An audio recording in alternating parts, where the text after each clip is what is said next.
امام احمد بن حنبل رحمۃ اللہ علیہ بڑے محدث تھے. ایک بزرگ تھے شاہ بقی الدین ابن مخلد.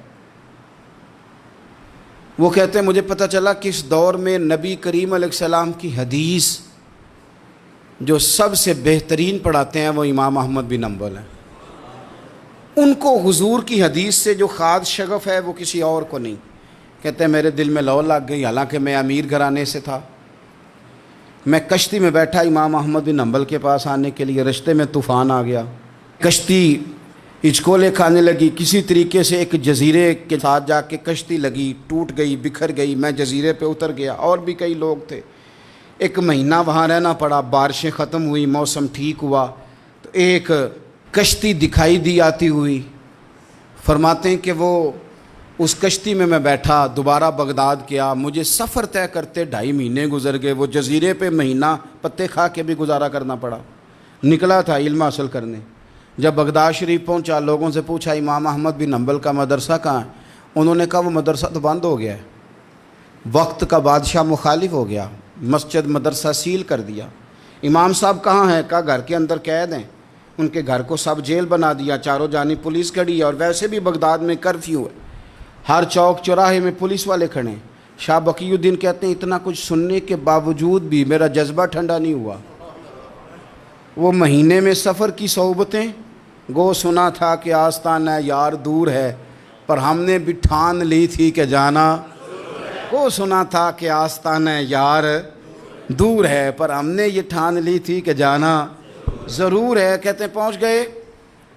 اب پتہ چلا کہ کرفیو ہے، سڑکوں پہ پولیس کھڑی ہے، گلیوں میں چوکوں چوراہوں میں پہرے ہیں.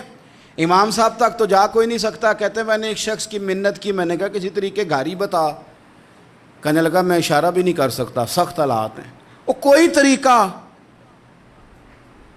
میں نے جب زیادہ تڑپ کے کہا تو وہ شخص کہنے لگا میں ان کے گھر کے قریب تجھے لے جاؤں گا اور گزرتے وقت صرف آنکھ کا اشارہ کروں گا.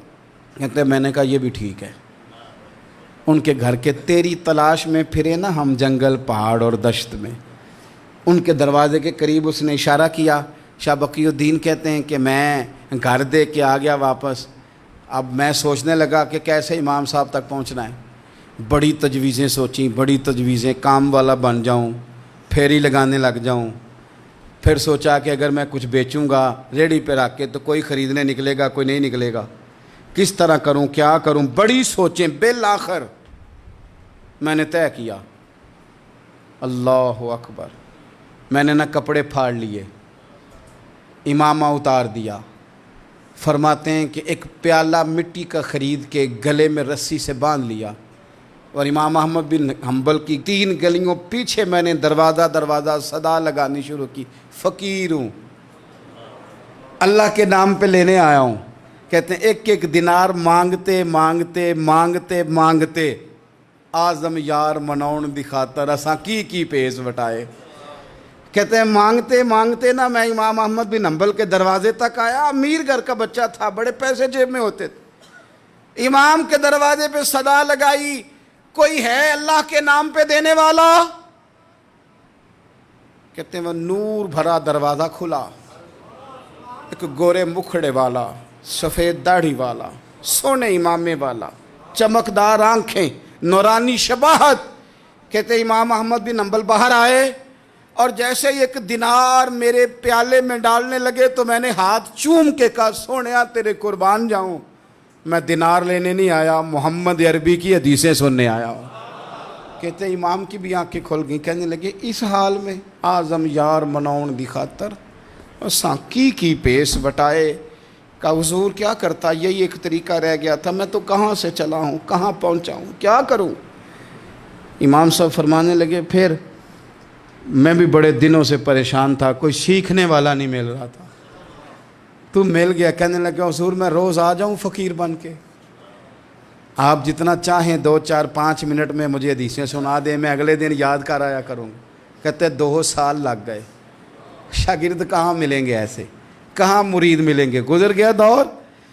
کہتے ہیں کہ میں نا ہر روز فقیر بن کے جاتا، 3 گلیاں پیچھے مانگنا شروع کرتا، کوئی شک نہ کرے.